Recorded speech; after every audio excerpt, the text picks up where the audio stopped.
Kemudian fungsi pembinaan lingkungan. Ini mungkin salah satu otokritik ya Bu ya, yang ada di Jogja, sampah.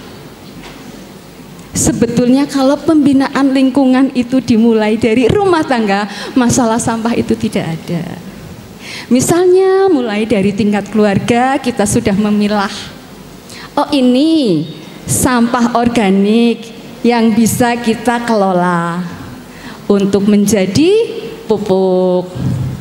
Ini sampah plastik yang kita bisa berikan nanti, misalnya ada tukang sampah yang keliling, mereka kan seneng karena itu bisa didaur ulang.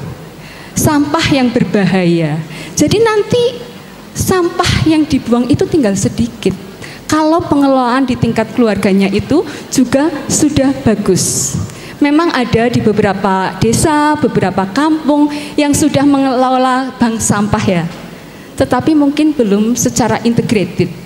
Ini peran dari UGM juga menurut saya untuk bisa memberikan master plan seperti apa yang bisa untuk mereduce sampah yang ada di masyarakat. Kemudian fungsi ekonomi. Fungsi ekonomi nek biasanya sih kalau ibu-ibu gemi ya Bu ya. Gemi, hemat. Kita bisa mulai dari tingkat keluarga. Membeli sesuatu itu bukan karena keinginan, tapi karena kebutuhan. Itulah tingkat kedewasaan finansial. Ketika ada tren, mungkin barang-barang branded, kita tidak akan tergiur. Fungsinya sama. Kemudian ketika kalau saya pelari ya Bu, soalnya sekarang juga ada pelari konten, pelari culture, itu yang mana kadang kalau kita tidak kuat itu juga tergoda untuk memakai yang branded itu. Tetapi kebutuhannya apa sih? Itu hanya sarana bagi kita untuk berolahraga. Bukan menjadikan ketika kita pakai itu tiba-tiba larinya kayak citah ya, kayak harimau, kan tidak. Tetap saja sesuai dengan kemampuan kita. Jadi kalau anak seperti itu mulai dari tingkat keluarga dibiasakan untuk membeli berdasarkan kebutuhan, bukan berdasarkan keinginan, itu tentu akan bisa meminimalisir budaya konsumerisme. Karena sekarang itu kita belanjanya gampang banget Bu. Sekarang kan anak-anak muda ya, saya banyak mendapatkan curhatan. Kalau dulu kita ada middle income trap, kalau sekarang mengalami penurunan. Justru kenapa? Karena ada kecemasan dari anak-anak muda, dia nanti tidak akan bisa memanfaatkan itu, tidak bisa merasakan itu. Jadi ketika sekarang punya uang sedikit saja, langsung pencet, healing. Karena takut nanti saya nggak bisa beli apa-apa. Nah ini tentu diperlukan sekali kebijakan finansial yang ditanamkan kepada generasi muda. Kemudian fungsi sosialisasi dan pendidikan tentu ya. Keluarga, ibu itu adalah madrasah atau sekolah pertama bagi seorang anak. Jadi disitulah sebetulnya ketika di dunia luar itu tinggal ngepus, bukan dari nol.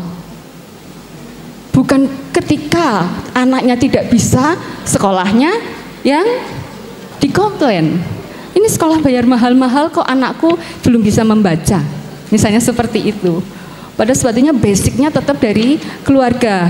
Sama sosialisasi. Di rumah biasa anak dibiasakan berdiskusi, mengemukakan pendapat, didengarkan. Yang terkadang kita lupa, kenapa kita memiliki telinga dua? Sebetulnya kita itu harus lebih banyak mendengarkan daripada menasehati. Ada juga curhat yang memiliki anak remaja. Di sini ada nggak ya yang punya anak remaja? Memiliki anak remaja, karakternya itu pasti berbeda. Ketika kita, treatment kita, pola komunikasi kita, ketika anak itu masih di golden age, remaja, dewasa. yang remaja itu paling banyak keluhan. Kalau remajanya putra, moga-moga ini anak ibu nggak ada yang seperti ini. Di WA susah banget bales, di telepon nggak jawab, ibunya kalau WA itu satu alinea, anaknya jawabnya oke, ya. Tapi kita juga perlu introspeksi.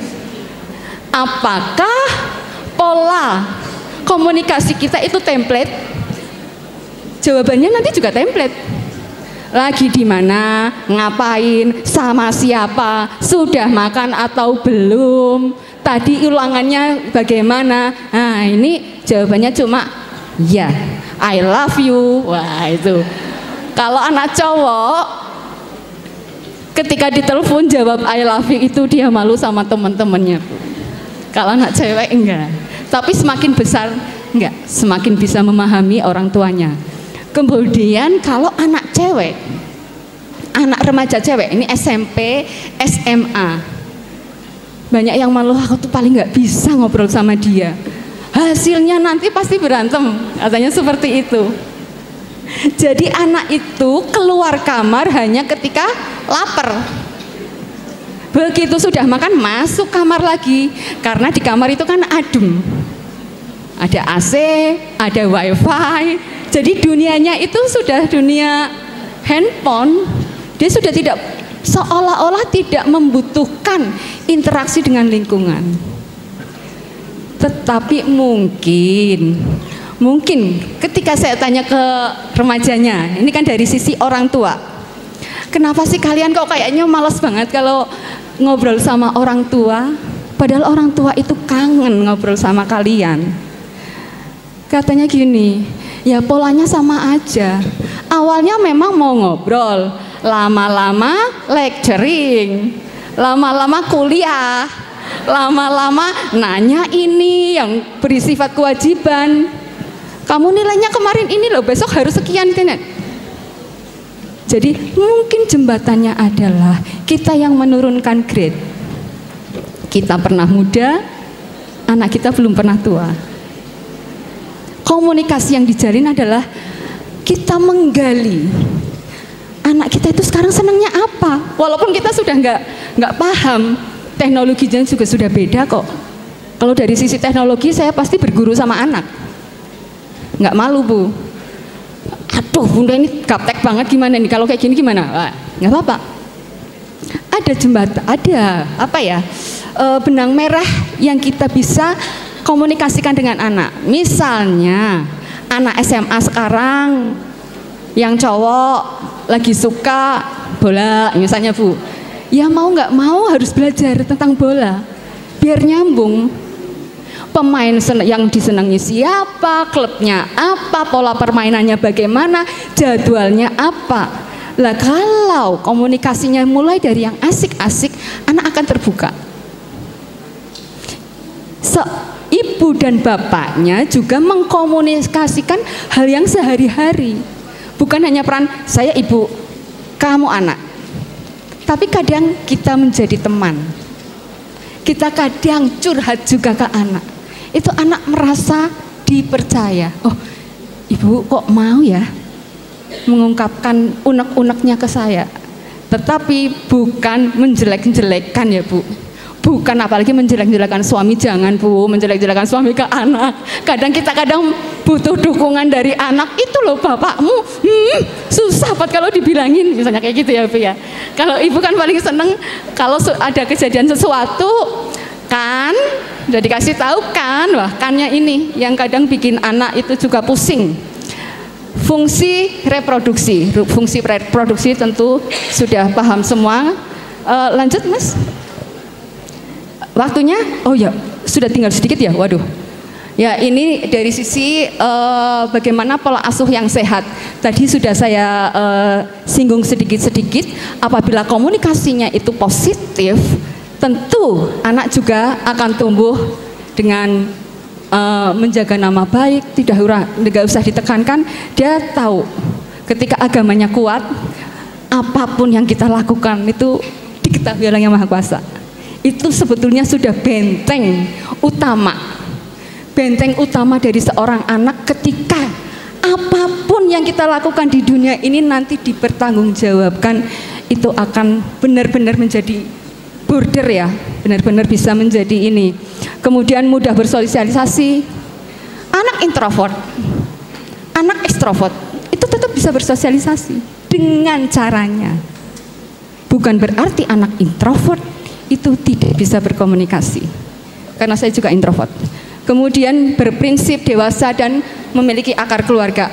Keluarga selalu menjadikan rumah tempat dia bersandar, tempat dia ingin pulang, tempat dia merasa kedamaian, tempat merasa dicintai, selalu diterima. Ini lanjut biar agak cepat ya.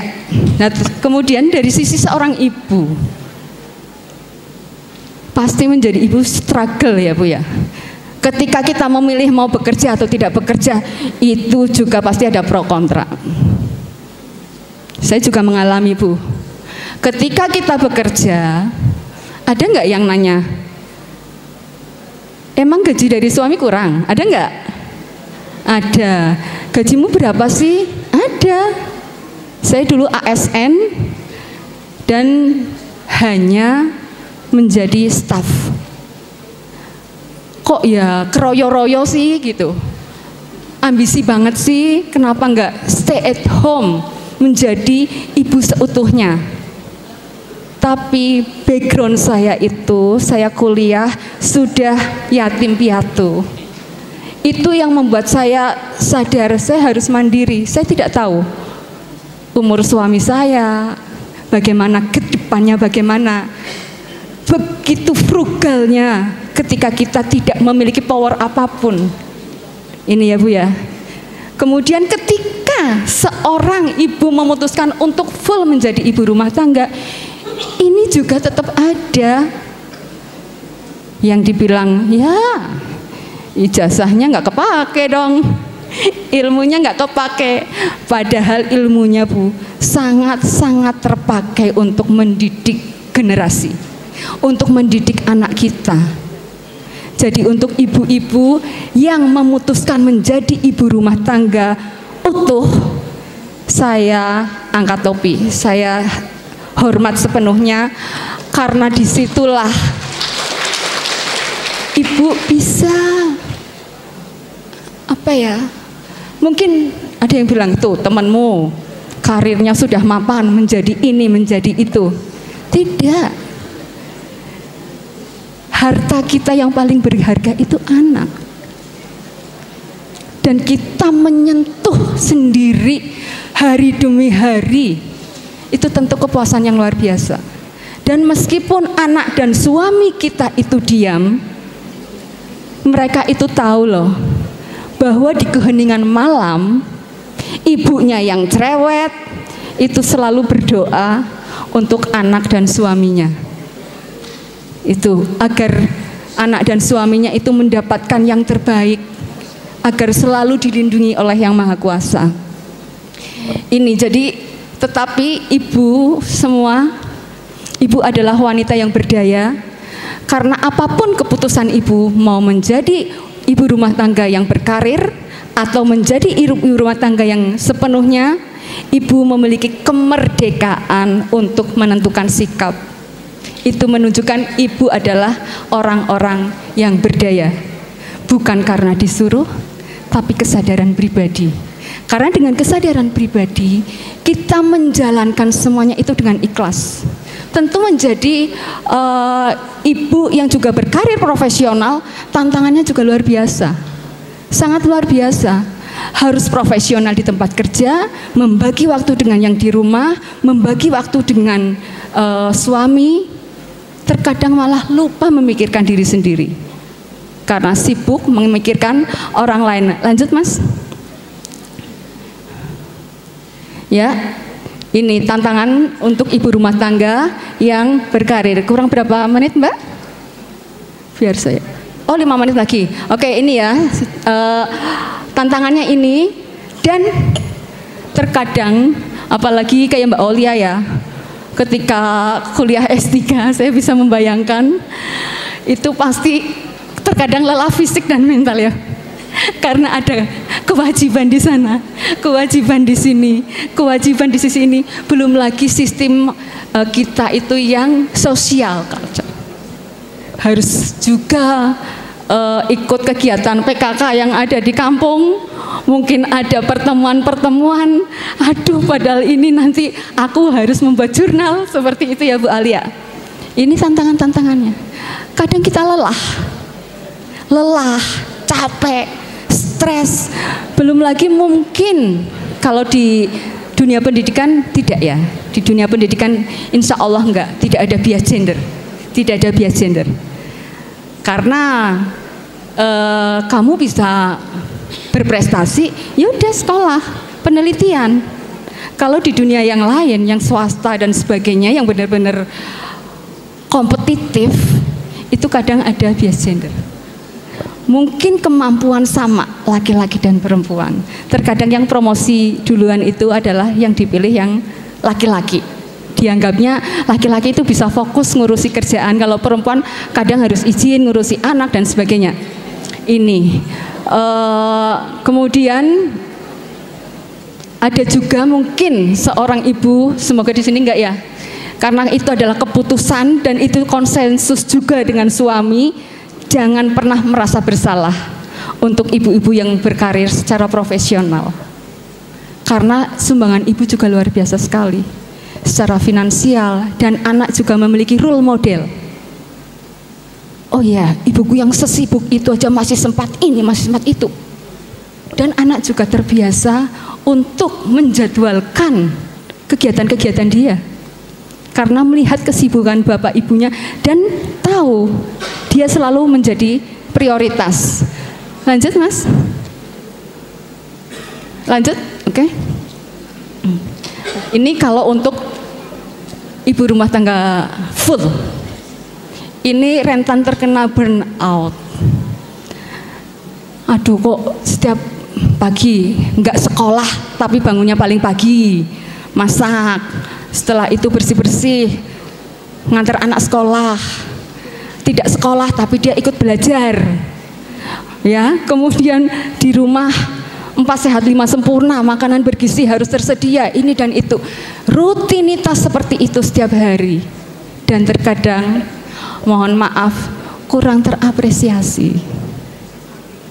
Terapresiasi kalau mitra kita, partner kita mengapresiasi, itu tentu adalah sebuah penghargaan yang luar biasa. Bangun paling pagi, tidurnya paling malam. Ketika pekerjaan terutama kalau anak masih kecil ya, mungkin bersih-bersih rumah bisa 3-4 kali baru dibersihin, nanti berantakan lagi. Giliran kita enggak ngapa-ngapain sedikit, suami datang. Jadi berantakan loh. Emang di rumah ngapain kok rumah berantakan sekali? Padahal sudah dibersihin 3-4 kali. Ada juga yang mengalami housewife syndrome. Ini terkait dengan self-esteem. Kepercayaan diri kita jadi berkurang, merasa kehilangan identitas. Identitasnya itu adalah identitas suami. Mungkin kayak di kampung dipanggilnya nama suami, bukan nama kita. Orang tidak melihat jati diri kita. Dia merasa seperti itu. Padahal belum tentu lingkungan melihatnya seperti itu. Lanjut, Mas. Kemudian karena pernah ini Bu, ketika ada acara seperti ini juga, pesertanya anak-anak ditanya, ibumu kerjanya apa? Ibu saya tidak bekerja. Maksudnya ibunya tidak bekerja itu apa? Ibu saya di rumah. Ya, ibumu memang di rumah, tetapi pekerjaannya itu banyak sekali. Jadi jangan pernah mengatakan bahwa ibu rumah tangga itu tidak bekerja. Dia tidak berkarir secara profesional, iya. Tapi pekerjaannya itu justru lebih banyak dari ibu-ibu yang lain. Ini kemudian ibu-ibu juga seperti itu. Ketika ditanya, Bu, pekerjaannya apa? Saya nggak kerja. Jadi mendefinisikan dirinya itu tidak bekerja. Kita harus pride. Saya ibu rumah tangga. Saya mendidik anak. Saya mendampingi suami. Saya menjadi mitra sejajar suami. Agar bisa menjadi mitra sejajar, kita juga harus bertumbuh, mencari informasi apa yang bisa didiskusikan dengan suami sehingga bisa setara. Kita tidak merasa menjadi subordinat, bisa menjadi teman diskusi. Kalau di anak muda sekarang kan lagi banyak sekali ya mental health yang terkena kepada anak muda karena sekarang dunianya seperti ini, akses terhadap sosial media juga luar biasa sekali, tetapi jarang didiskusikan mental health pada ibu-ibu. Kesehatan mental ibu itu juga akan sangat berpengaruh pada cara kita mendidik anak, berkomunikasi. Kalau mental health kita tidak kuat, bawaannya mungkin marah-marah terus kepada anak. Bahasa yang kita sampaikan mungkin itu juga bukan bahasa yang positif, tapi ada penghakiman, mungkin jadi cepat emosional seperti itu. Sehingga diperlukan bagaimana upaya dari kita, termasuk saya sendiri, agar tetap bisa bahagia. Mentalnya itu kesehatannya terjaga. Karena kesehatan mental itu sama pentingnya dengan kesehatan fisik. Kalau kesehatan fisik pusing sedikit langsung diobati. Tetapi ketika ada orang depresi, tidak semua orang itu peduli.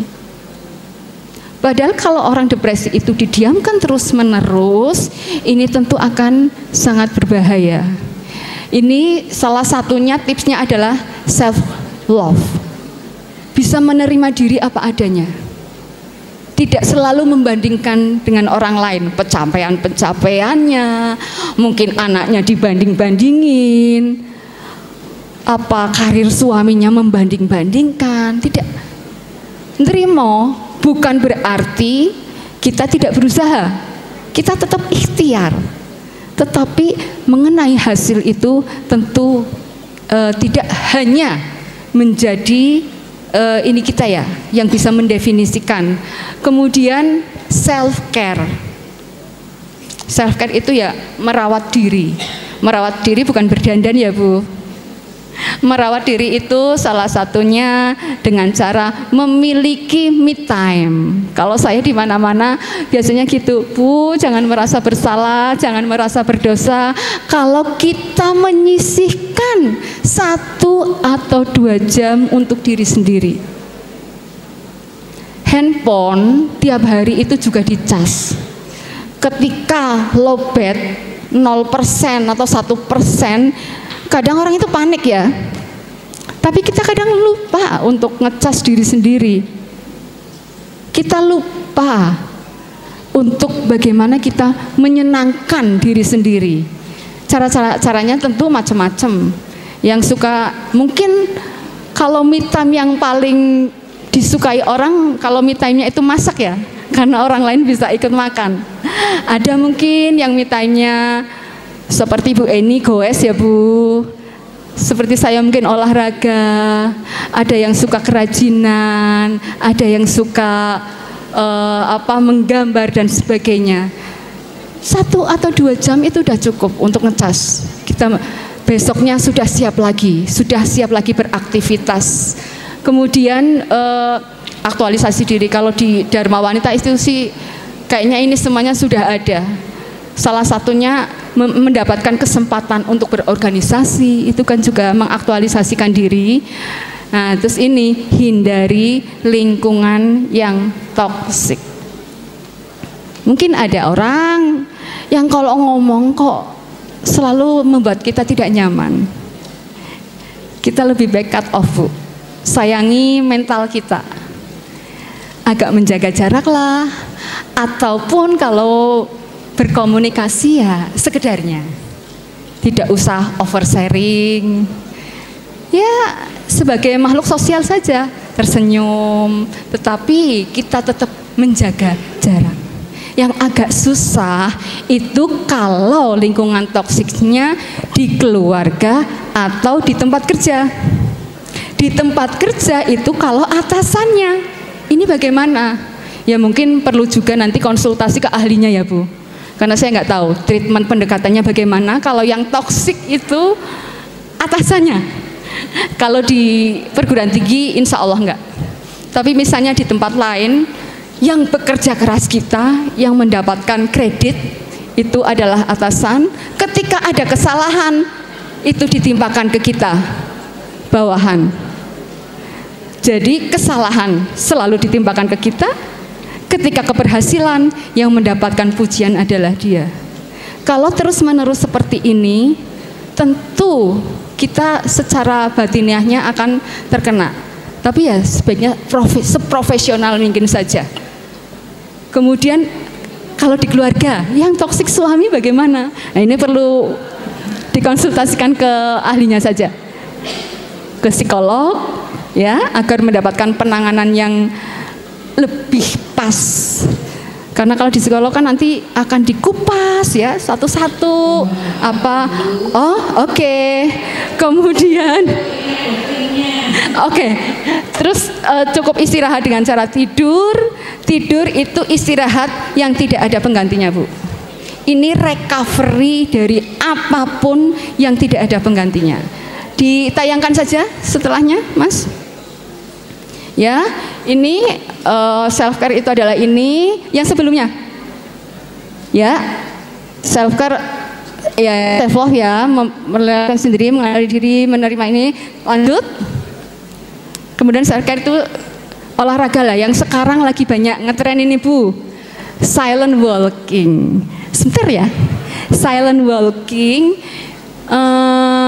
Kalau di Jogja itu kesempatannya tinggi loh. Kita jalan mungkin di daerah persawahan, nggak usah mendengarkan apa-apa. Di situ kita bisa, oh iya ya, udaranya sejuk sekali. Oh iya, pemandangannya bagus. Kita bisa mensyukuri nikmat dari Yang Maha Kuasa, mendapatkan kesempatan untuk menghirup oksigen yang luar biasa. Ini bisa menjadi meditasi juga untuk aktivitas fisik. Kemudian lanjut Mas. Ini juga yang lagi banyak dilakukan, jalan Nordik. Saya sering melihat di Wisdom Park, ibu-ibu, bapak-bapak, kesepuan itu sudah melakukan itu. Jadi Nordik itu karena dia asalnya dari Finlandia, jalan, tetapi kalau di Nordiknya di Finlandia itu memakai tongkat ski ya. Kalau di sini sudah dimodifikasi, ini adalah gabungan strength training dan aktivitas fisik jalan. Kalau jalan kan lebih ke aerobik, strength training itu yang kita ibu-ibu kadang lupa, bahwa masa otot setelah usia 30 tahun ke atas itu akan mengalami penyusutan. Kita lebih banyak kalau olahraga aerobik, termasuk saya juga mengingatkan diri sendiri, lari aerobik, senam aerobik, jalan aerobik, strength training. Ini sangat penting. Salah satunya Nordik, yoga, kemudian latihan beban dan sebagainya ya. Biar kita tidak gampang osteoporosis maupun sarkopenia. Lanjut. Ya ini yang lainnya untuk self care yang lain. Mungkin itu saja ya. Lanjut Mas. Sebagai penutupan. Ya. Ini. Jadi me time Bu. Jadi inti dari semuanya yang saya sampaikan, kita berusaha selalu membahagiakan orang lain, kita selalu menjadi support system terbaik bagi orang lain, tetapi kita juga harus jangan sampai lupa pada diri sendiri. Kita menyediakan waktu untuk me time agar kalau kita bahagia, kalau kita berdaya, kalau kita sehat, juga akan lebih mudah untuk memberikan energi positif kepada yang ada di lingkungan kita. Mungkin itu saja karena waktu yang terbatas. Mohon maaf wa salam. Assalamualaikum warahmatullahi wabarakatuh. Baik, terima kasih sekali Bu Adiko dan Manowo. Ini kayaknya banyak tadi ya yang bisa kita garisbawahi, bahwa satu, apapun bentuk kita wanita ini adalah mau bekerja apa tidak, jangan lupa bahagia. Karena gitu ya Bu ya, bahagia adalah sesuatu yang harus kita capai. Ya.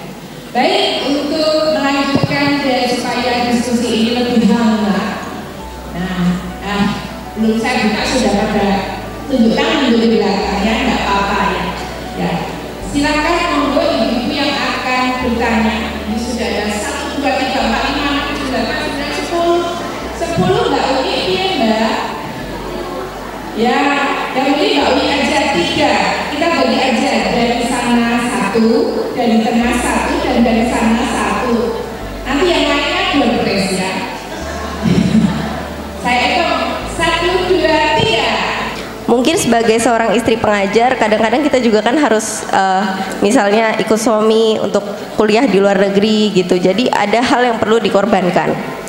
Ibu Atikoh, bagaimana cara mengimbangi keinginan kita untuk berkarir dan berkarya sebagai seorang istri, namun tetap bisa menjadi support system juga untuk suami demi mencapai tujuan keluarga? Bagaimana Ibu, saya sebagai seorang nenek bisa membantu memberitahukan kepada cucu-cucu kita yang remaja, seperti yang Ibu sebutkan tadi, SMP, SMA, itu bandelnya setengah mati. Bagaimana agar mereka itu bisa manut. Nah, tapi kan tadi itu yang banyak disampaikan adalah mengenai bagaimana mendidik anak kita sendiri ya. Nah, yang saya ingin tanyakan, kalau anaknya orang lain gimana?